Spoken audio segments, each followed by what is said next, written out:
प्रधानमंत्री नरेंद्र मोदी ने संयुक्त राष्ट्र में सुधारों के साथ बहुपक्षीयता का दायरा बढ़ाने की अपील की।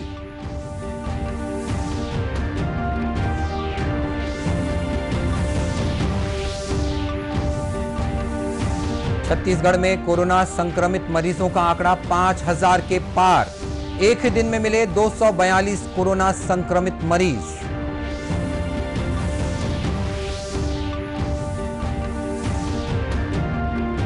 कोरोना संक्रमण के सुरक्षात्मक उपायों का पालन नहीं करने वालों पर अब जुर्माने के साथ होगी दंडात्मक कार्रवाई।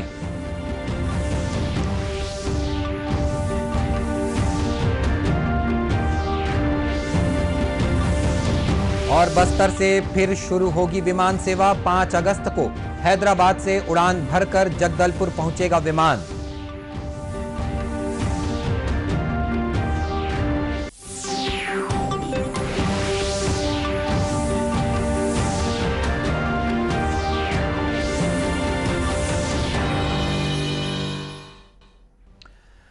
नमस्कार, आप देख रहे हैं दूरदर्शन समाचार। मैं हूं मनीष अहलूवालिया और अब समाचार विस्तार से। प्रधानमंत्री नरेंद्र मोदी ने संयुक्त राष्ट्र में सुधारों के साथ बहुपक्षीयता का दायरा बढ़ाने की अपील की है। उन्होंने कहा है कि कोरोना संकट के बाद के समय में बहुपक्षीयता का स्वरूप ऐसा होना चाहिए जिसमें समकालीन विश्व की वास्तविकता परिलक्षित हो। कल रात संयुक्त राष्ट्र आर्थिक और सामाजिक परिषद को संबोधित करते हुए उन्होंने कहा कि संयुक्त राष्ट्र के 75 साल पूरा होने पर वैश्विक बहुपक्षीय प्रणाली में सुधार का संकल्प लेने का मौका है, ताकि इसकी प्रासंगिकता और प्रभावशीलता बढ़े और नए प्रकार का मानव केंद्रित वैश्वीकरण हो सके। उन्होंने कहा कि भारत ने परिषद की कार्यसूची तय करने में अपनी भूमिका निभाई है, जिसमें सतत विकास लक्ष्यों का निर्धारण और घरेलू स्तर पर प्रयास करना शामिल है। India firmly believes that the path to achieve sustainable peace and prosperity is through multilateralism. As children of planet Earth, we must join hands to address our common challenges and achieve our common goals. However, multilateralism needs to represent the reality of the contemporary world. Only reform multilateralism with a reform United Nations as its center can meet the aspirations of humanity. प्रधानमंत्री ने कहा कि भारत में corona मुक्ति को एक जन आंदोलन का रूप देने के लिए सरकार और समाज के प्रयासों को समेकित किया गया है। श्री मोदी ने कहा कि इस क्रम में भारत ने 150 से ज्यादा देशों को चिकित्सा और दूसरी सहायता उपलब्ध कराई है। Pandemic has severely tested the resilience of all nations. In India, we have tried to make the fight against the pandemic a people's movement by combining the efforts of government and civil society. We have given the highest priority to reach benefits to poor households.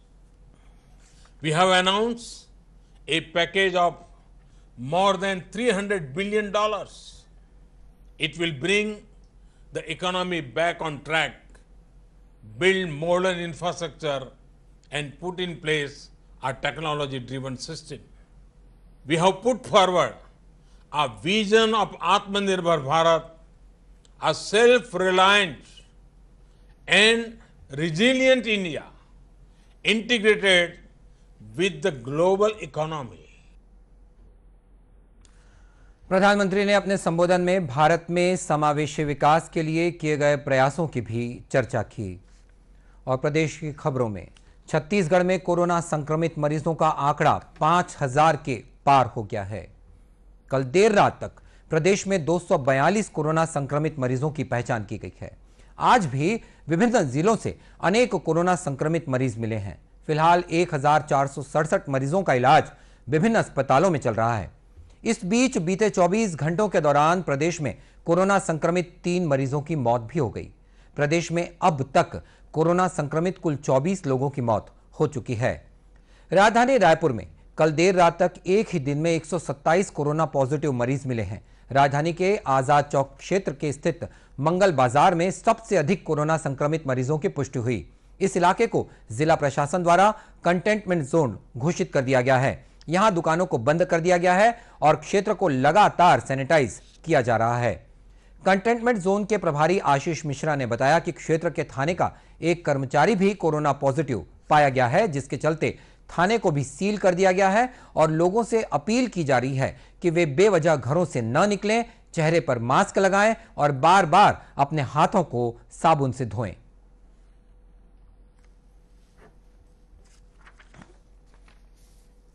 मंगल बाजार क्षेत्र में corona के मरीज मिलने के बाद इस area को हमने कंटेनमेंट जोन घोषित किया है। जिला प्रशासन के निर्देश पर यहां पर सभी दुकानें बंद कराई गई है। लोगों को लगातार ये संदेश दिया जा रहा है कि वो इस समय सिर्फ और सिर्फ अपने घरों पर रहें, नियमित रूप से हाथ धोएं, मास्क लगाकर निकले।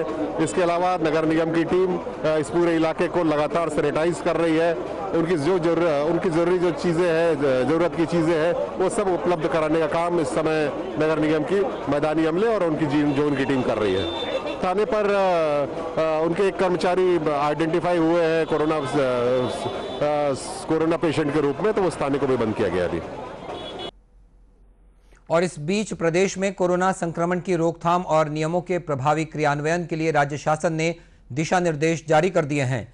प्रदेश में अब सभी सार्वजनिक स्थानों, कार्यालयों, अस्पतालों, बाजारों और सड़कों पर मास्क या फेस कवर का उपयोग अनिवार्य होगा। इसका पालन नहीं करने वालों पर 100 रुपए का जुर्माना लगाया जाएगा। इसी तरह होम क्वारंटाइन के नियमों का उल्लंघन करने पर 1000 रुपए और सार्वजनिक स्थलों पर थूकते पाए जाने पर 100 रुपए का जुर्माना वसूला जाएगा।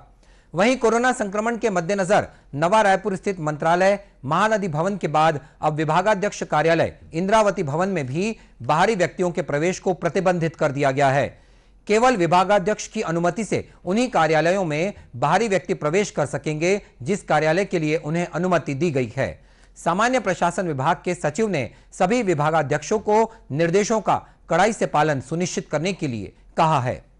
साथ ही दुकानों और व्यवसायी संस्थाओं के मालिकों द्वारा सोशल और फिजिकल डिस्टेंसिंग का उल्लंघन पाए जाने पर 200 रुपए का जुर्माना अधिरोपित किया जाएगा। गौरतलब है कि राज्य शासन द्वारा कोरोना संक्रमण के प्रसार की रोकथाम के लिए सुरक्षात्मक उपायों को अपनाने और उसका पालन कराए जाने को अनिवार्य घोषित किया गया है। जुर्माना अदा नहीं करने की स्थिति में नियमानुसार दंडात्मक कार्रवाई भी की जाएगी। स्वास्थ्य मंत्री टीएस सिंहदेव ने मेडिकल कॉलेज अस्पतालों में कुशल डॉक्टर तैयार करने के लिए अध्ययन अध्यापन की बेहतर सुविधा के साथ ही गुणवत्तापूर्ण स्वास्थ्य सेवाओं के लिए मौजूदा व्यवस्था में कसावट लाने के निर्देश दिए हैं। श्री सिंहदेव ने रायपुर में प्रदेश के सभी शासकीय मेडिकल कॉलेजों के अधिष्ठाताओं की बैठक लेकर मेडिकल कॉलेजों से संबद्ध अस्पतालों में चिकित्सा सेवाओं की समीक्षा की। इस दौरान स्वास्थ्य मंत्री ने कहा कि अलग अलग अंचलों में संचालित मेडिकल कॉलेजों से लोगों को बड़ी उम्मीदें हैं। उन्हें गुणवत्तापूर्ण स्वास्थ्य सेवाएं लगातार मिल सकें, इसके लिए मेडिकल कॉलेजों के संसाधनों का अधिकतम उपयोग सुनिश्चित किया जाना चाहिए। श्री सिंहदेव ने छत्तीसगढ़ मेडिकल सर्विसेज कॉर्पोरेशन के माध्यम से मेडिकल कॉलेज अस्पतालों में पर्याप्त मात्रा में अच्छी गुणवत्ता की दवाइयों की आपूर्ति करने की बात भी कही। साथ ही उन्होंने राजनांदगांव, बिलासपुर और अंबिकापुर मेडिकल कॉलेजों में कोरोना वायरस संक्रमण की आरटी-पीसीआर जांच जल्द शुरू करने के निर्देश भी दिए हैं। कृषि मंत्री रविंद्र चौबे ने कहा है कि कोरोना वायरस से बचाव के लिए सभी लोग आवश्यक सावधानी बरतें, दिशा निर्देशों का कड़ाई से पालन करें। सतर्कता और सावधानी के जरिए इस महामारी के फैलाव को रोका जा सकता है। रायपुर जिले के प्रभारी मंत्री श्री चौबे ने कलेक्टोरेट परिसर स्थित रेड क्रॉस सभा कक्ष में आयोजित समीक्षा बैठक में यह बात कही। उन्होंने कहा कि बीते कुछ दिनों से कोरोना संक्रमण के फैलाव में तेजी आई है। ऐसी स्थिति में हम सब की जिम्मेदारी है कि हम इस बीमारी से बचाव के लिए सभी आवश्यक उपायों का कड़ाई से पालन करें और दूसरे लोगों को भी इसके लिए जागरूक करें। श्री चौबे ने यह भी कहा कि मास्क और सैनिटाइजर का उपयोग, साफ सफाई और बार बार साबुन से हाथ धोना और फिजिकल डिस्टेंसिंग बनाए रखना जरूरी होगा। बैठक में कृषि मंत्री ने प्रदेश में हरेली पर्व से शुरू हो रही राज्य सरकार की महत्वाकांक्षी गोधन न्याय योजना की तैयारियों की समीक्षा भी की। Brigadier JS. भारद्वाज ने कल कोरबा में CG-1 एनसीसी बटालियन का निरीक्षण किया। इस दौरान एनसीसी कैडेटों ने ब्रिगेडियर को सशस्त्र सलामी दी। इस मौके पर ब्रिगेडियर जे.एस. भारद्वाज ने पत्रकारों से बातचीत करते हुए कहा कि छत्तीसगढ़ की पहली एनसीसी बटालियन की स्थापना केंद्र और राज्य सरकार की संयुक्त सहभागिता से कोरबा में की गई है। इस बटालियन में 3,500 कैडेट्स के लिए पद रखे गए हैं, जिसमें कोरबा सहित जांजगीर चांपा और रायगढ़ के शैक्षणिक संस्थाओं को शामिल किया गया है। उन्होंने बताया कि आगामी सितंबर माह से कोरबा में एनसीसी की भर्ती प्रक्रिया शुरू कर दी जाएगी। आने वाले समय में हम जो है ये 3500 की जो वैकेंसी है ये हम यहाँ पे पूरी करेंगे।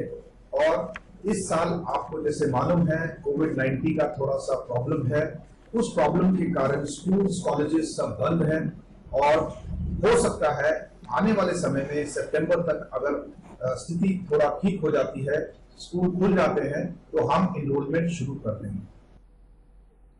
ब्रिगेडियर ने यह भी बताया कि कोरोना संक्रमण के कारण हाल ही में एनसीसी ने ऑनलाइन कार्यक्रम के तहत एक भारत श्रेष्ठ भारत अभियान में हिस्सा लिया था, जिसमें पंजाब के एनसीसी निदेशालय के कैडेट्स जुड़े थे।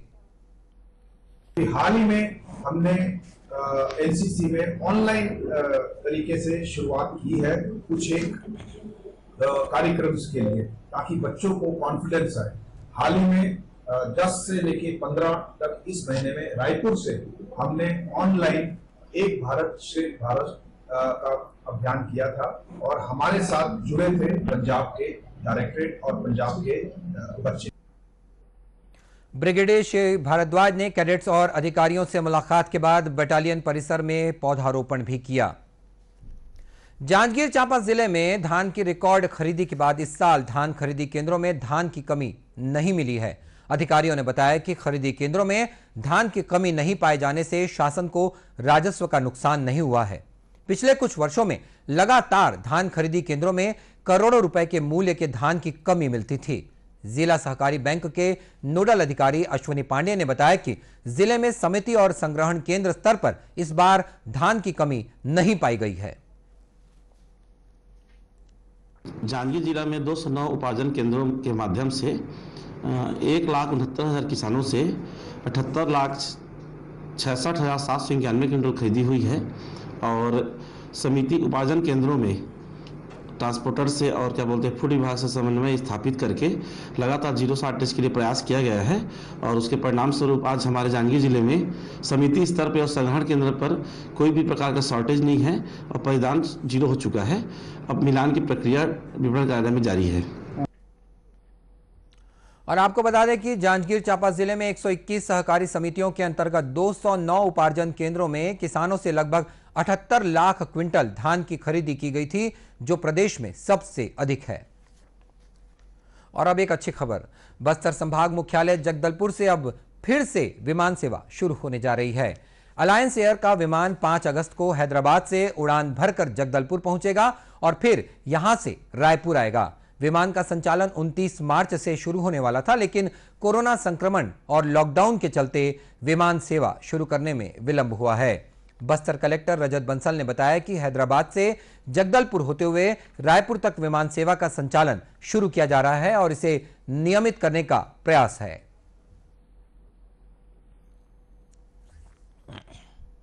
अलायंस एयर द्वारा 5 अगस्त से पहली फ्लाइट चालू की जाएगी और हैदराबाद जगदलपुर रायपुर का ये सर्किट रहेगा और ये पूरा सर्किट फ्लाइट कवर करेगी। और अभी जो इसमें प्लानिंग है वो हर दिन चलने की प्लानिंग है और हमें पूरी उम्मीद है कि इस फ्लाइट का रिस्पांस भी अच्छा मिलेगा। साथ में जिला प्रशासन सभी विभागों के साथ समन्वय करके कोरोना की जो स्थिति बनी हुई है उसके साथ कैसे यहाँ बेहतर ढंग से चलाएं कि हमारे लोक स्वास्थ्य को विपरीत प्रभाव ना पड़े, उसके लिए भी हम लोग प्रयासरत हैं। प्रधानमंत्री नरेंद्र मोदी की महत्वाकांक्षी योजना उड़े देश का आम नागरिक उड़ान के तहत ये विमान सेवा शुरू की गई है। और इसी के साथ ये समाचार बुलेटिन समाप्त हुआ। नमस्कार।